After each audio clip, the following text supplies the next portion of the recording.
Hey guys, welcome to my channel. This time we're gonna look at this beautiful palette from Give Me Glow Cosmetics. It's called Hunted Pumpkin.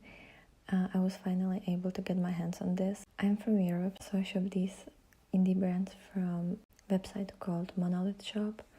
So if you live in the EU, definitely check it out. I will link their site down in the description. I've wanted this palette since Halloween of last year when this came out. I was so sad when it sold out and I didn't get my hands on this, but then I've heard that it will come to Europe, so I had to buy it. I probably won't be using it as much right now, and I will wait for autumn season, but I wanted to play with it and create at least 4 looks to kind of dip my hands in this and find out if I like this formula, because this is my first time using Give Me Glow Cosmetics. So I wanted to find out what the quality is like, how these shadows perform. A little bit about me: I love indie brands, I love eyeshadows, so I mainly focus on the eyeshadows. I try to collect indie brands, especially if it's interesting color story with great packaging and obviously a great quality. So here you can see some swatches. First thing, when this came in my mail, I didn't realize how incredibly large this palette is. It's almost even bigger than my Ace Beauty Tropical Vibes palette, and that's like 18 pan palette, I think. This only has 10 shades, and they're enormous. They're even larger. The pans of these eyeshadows are even larger than the lower palette from Unearthly Cosmetics, and I thought those are really large. So it's really big palette. It's pretty heavy actually, which I was kind of slightly sad about because it doesn't have a lot of shades, and at least 4 of those are neutral. That was kind of disappointing to me, especially since there are only 3 shimmers, and I personally prefer either to have more shimmers in the palette than there are mattes, or I like it to be half and half. So, which obviously this is something that I knew when I was buying it. I just wish that either this palette was smaller or they could add one more like shimmer shade. Something that's that could be used as an inner corner highlight would be nice, because there isn't really any inner corner highlight. That's a little bit disappointing.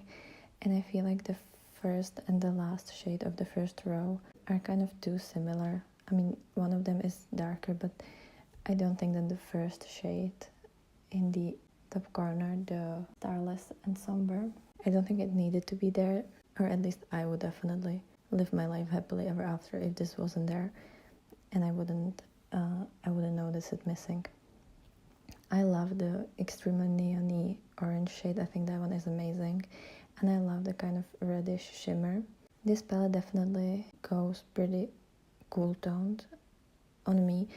Unless you're using the orange and the red, it's gonna be all pretty cool toned with the kind of teals and the almost blue shades, and the browns and the neutrals are a little bit more cool toned as well. Even the neutral shimmer goes quite cool, at least on me. So that's kind of a little bit of a quick review about this palette. We're gonna take a look at the first look that I created. I had to play with these oranges. I love orange. I think orange is a really fun color, so I had to try it.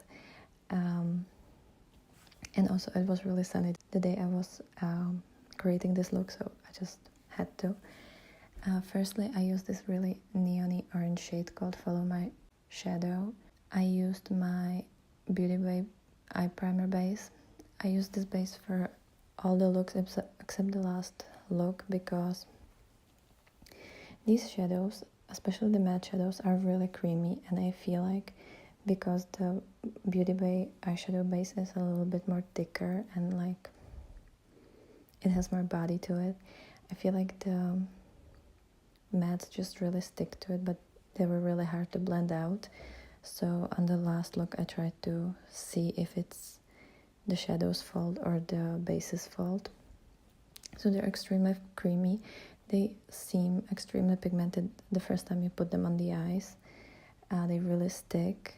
you get a lot of pigment, but I found that they're really hard to blend out. It's very visible where your skin ends and where the shadow starts, and it's really hard to create this like gradient. Also, if you're then putting on darker shades and you're trying to build the color, it's either extremely dark but patchy, or if you try to blend it out, it kind of loses its opacity. So that's what I was a little bit sad about, that the looks always looked really dramatic in the beginning, but then when you try to blend it out, they kind of sheared out. So that's a little bit of a issue, but if you like a little bit more neutral looks, I guess it won't be as much of a problem. Then when I blended this orange, I used the shade Do Not Carve, which is a really deep brown shade, and I use it in my outer corner. Then on the lid, I put the shade Pumpkin Possessions, which is this shimmery orangey red shade. I used NYX's glitter primer to see how it's gonna stick, and then in my inner corner as a highlighter I used the shade Serpent from the Lure palette, and I also put a little bit of the shade Griffin, which is orangey shade. I finished this look using L'Oreal Pro XXL mascara. I will link it down below. And I was feeling really fancy that day, so I used foundation and other makeup. So I used the Maybelline Fit Me Matte and Poreless Primer and Rimmel Kind & Free makeup foundation in the shade Rose Ivory, and also the concealer from Rimmel from the line Lasting Radiance, also in the shade Ivory. I also used my new blush from We Cosmetics in the shade Seduction, and I topped it off with the ColourPop All Laced Up blush. And on my lips I have the We Cosmetics matte lipstick in the shade Punk AF.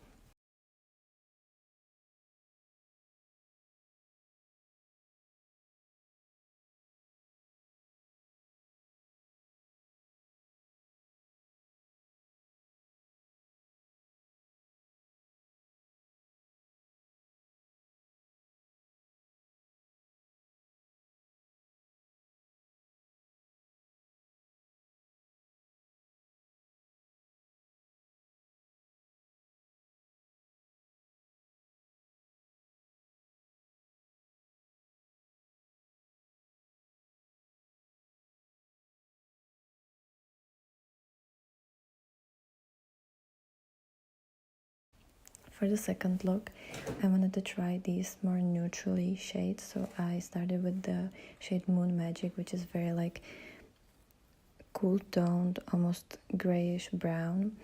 I used the same eyeshadow base as in the first look. Then I deepen it up with the shade Do Not Carve again. I used this shade for all my looks because it's the darkest shade and I wanted to deepen it up. As you can see, in the beginning it looks almost black and it looks really pigmented and like you're gonna get a lot of drama out of it, but then when you blend it out it's not as dramatic, and I was kind of sad about it because when I was trying to blend it into the Moon Magic shade, it kind of lost its punch and it wasn't as opaque. Then I used the shimmery shade called Urban Legend, which, as I said, is a little bit more cool toned, bronzy brown.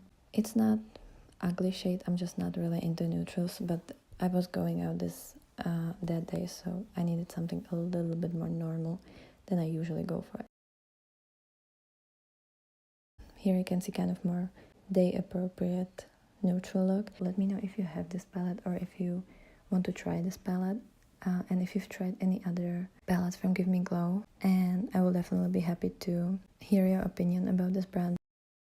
Since there isn't any inner corner highlight, I used this palette from Shelby Makeup called Liana, and I used this very silvery, almost white shade from this palette. I think this silvery shade is really nice with this look, and I definitely will be using it again. So here's the finished look. I didn't really put any foundation or anything like that. I usually don't. I just kind of stick to eyeshadows, and I did put liquid liner or gel liner from L'Oreal, and the same mascara as before, which is the L'Oreal Pro XXL extension. I've been using this one quite a bit lately. And then I think I put a little bit of concealer. Again, it's the Rimmel Lasting Radiance in the shade Ivory.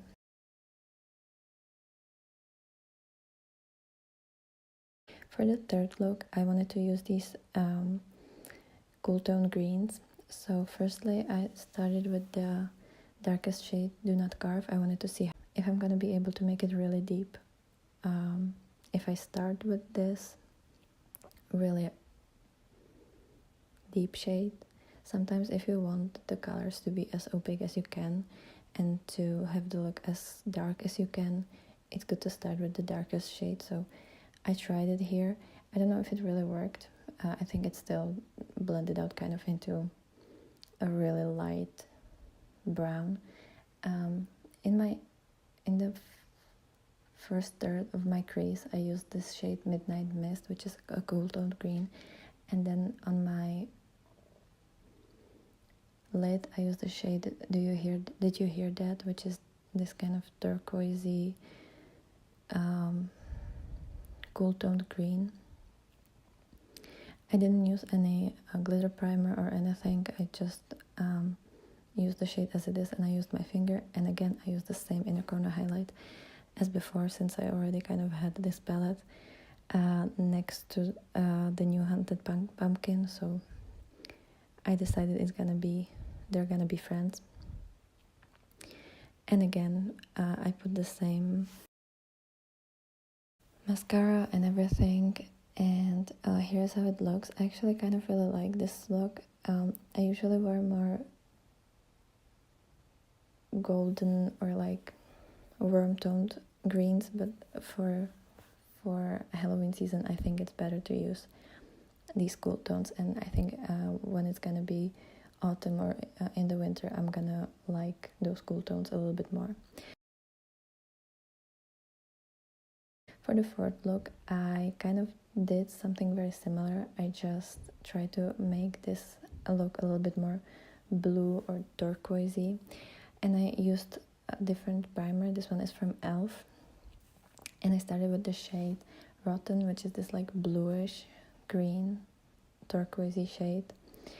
I used that in the first half of my crease. Then I used the shade Midnight Mist to kind of build the crease in my outer corner.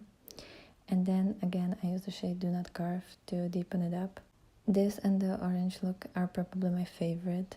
To make this look a little bit more bluer, I used this shade from the Uden's Eyes palette, and I used the last shade that's kind of like a little bit bluey, turquoisey, tealy shimmer shade. And I used gel liner in my waterline from Uden's Eye. It's the shade 04.